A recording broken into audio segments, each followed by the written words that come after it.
আসসালামু আলাইকুম। বিসমিল্লাহির রহমানির রহিম। আশা করি সবাই ভালো আছেন, সুস্থ আছেন, নিরাপদে আছেন। আমরা জানি 2026-এর ফেব্রুয়ারিতে নির্বাচন হওয়ার সম্ভাবনা তৈরি হয়েছে এবং বর্তমান ইন্টারিম সরকার সেই নির্বাচনের ঘোষণা দিছে। প্রতি বছর প্রতি নির্বাচন আসার পরেই আমরা দেখি ইস্তেহারের সরাসরি এবং বিভিন্ন প্রার্থী বিভিন্ন ওয়াদা করে, সেই ওয়াদাগুলো অনেক সময় পালনও করে না। সেই ব্যাপার নিয়ে এগুলো নিয়ে আমরা কেউ কোনো মাথা ঘামাই না, যেহেতু জুলাই গণ অভ্যুত্থানের পরে নতুন নির্বাচন বলতেছে এবং নতুন একটা দেশ বলতেছে এবং নতুন দেশে তরুণরা প্রথম ভোট দিবে এবং অনেকে জীবনের প্রথম ভোট দিবে, সেহেতু আমরা আমাদের ভোটটা কেমন হওয়া উচিত এবং আমাদের চাওয়া পাওয়াটা কেমন হওয়া উচিত সে বিষয়ে আজকে আলাপ।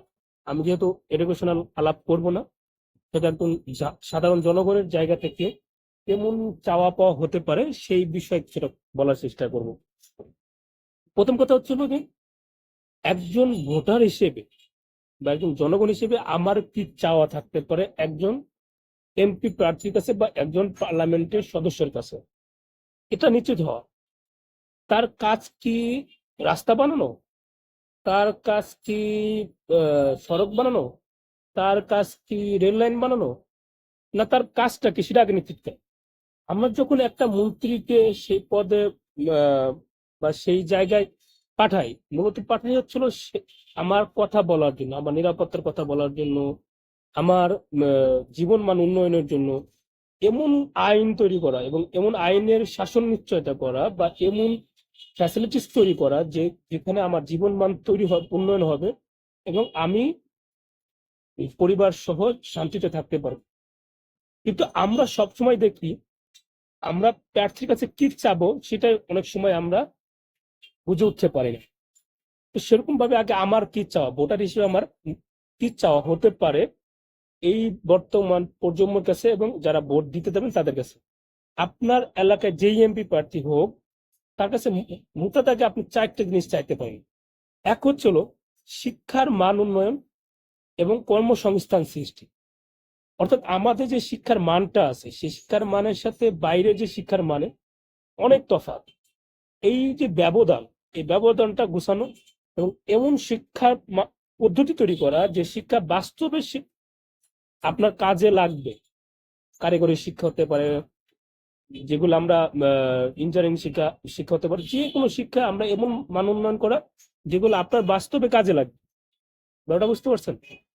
এইটা আপনি আপনার এমপি প্রার্থীর কাছে পয়লা নম্বরে চাইতে পারেন। 2 নম্বরে চাইতে পারেন আমাদের দেশে যে কৃষি প্রধান দেশ, সেই কৃষি খাতে যে অবহেলা, কৃষি খাতে আমরা যদি বলি তাহলে সরকার কি করে, কটা সার দেয়, কটা বীজ দেয়। আর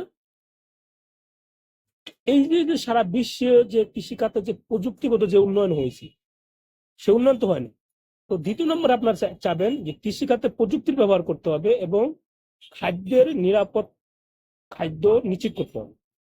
তখনই সম্ভব যখন কৃষিখাতে প্রযুক্তির ব্যবহার সঠিক ব্যবহার হবে এবং কৃষিখাতকে আমরা আধুনিক করতে পারবো।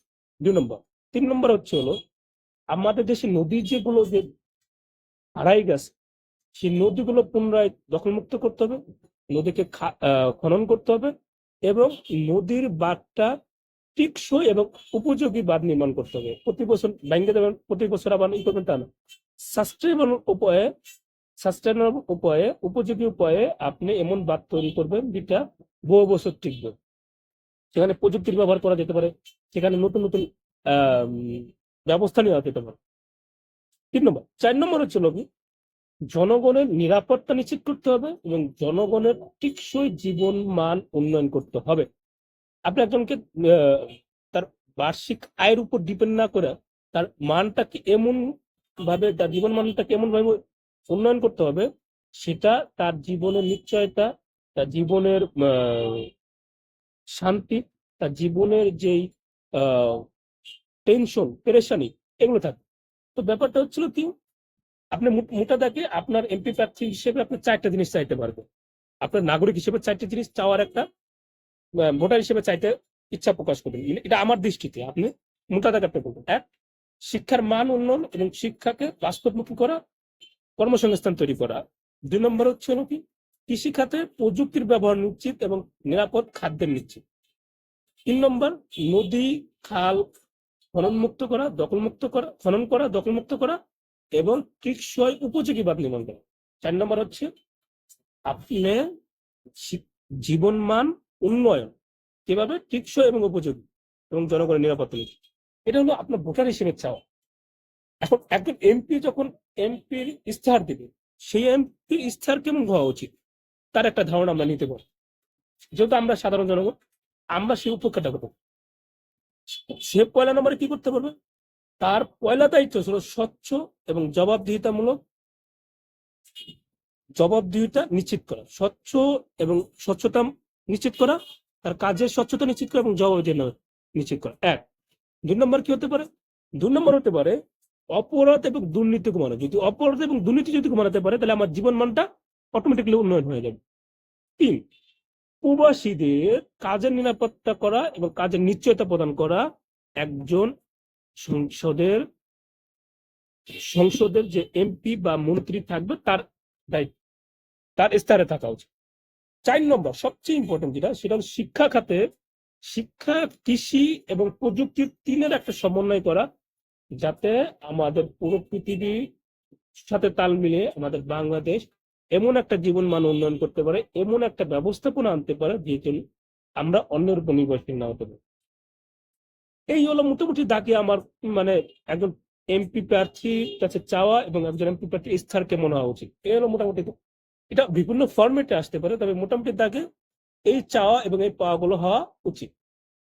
যেহেতু জুলাই অভ্যুত্থানের পরে সবাই একটা নির্বাচনের জন্য মুখিয়ে আছে এবং সবাই একটা শান্তিপূর্ণ ভোটের জন্য মুখিয়ে আছে, তো আমরা সবাই ভোট দিতে যাব। যারা ভোট ইচ্ছাকৃতভাবে দেই না তাদেরও ভোট দিতে যাব, আর একজনকে ভোট দেওয়ার জন্য উৎসাহিত করব। আপনার ভোটটা আপনার যোগ্য ব্যক্তিকে দিবেন, আপনার মূল্যায়নটা যোগ্য ব্যক্তিকে দিবেন। কোন দলকে দিবেন বা কোন ব্যক্তিকে দিবেন, আপনি দলকে না দিয়ে ওই ব্যক্তিটাকে দেন। ওই ব্যক্তি কতটা আপনার চাওয়া মানে আপনি যা চান সেটা পূরণ করার সম্ভাবনা আছে, তার আগে আপনি ভোটটা নিশ্চিত করুন। আপনি ভোটটা দিতে যাবেন, আপনার আশপাশের সবাইকে ভোটটা দিতে যাবেন। তাহলে কি হবে, তাহলে একটা ভালো একটা সংস্কৃতি দাঁড়াবে, ভোটের একটা সংস্কৃতি, জবাবদিহিতা একটা সংস্কৃতি। এটা চাওয়া উচিত। একটা দেশ তখন উন্নতি হবে, তখনই উন্নতি হবে যখন আমরা একটা নতুন সংস্কৃতিটা বিল্ড আপ করতে পারবো। তো আজ এ পর্যন্তই, ভালো থাকবেন। অন্য কোনো দিন নতুন কোনো ভিডিও নিয়ে আসবো, সে পর্যন্ত আল্লাহ হাফেজ, আসসালামু আলাইকুম।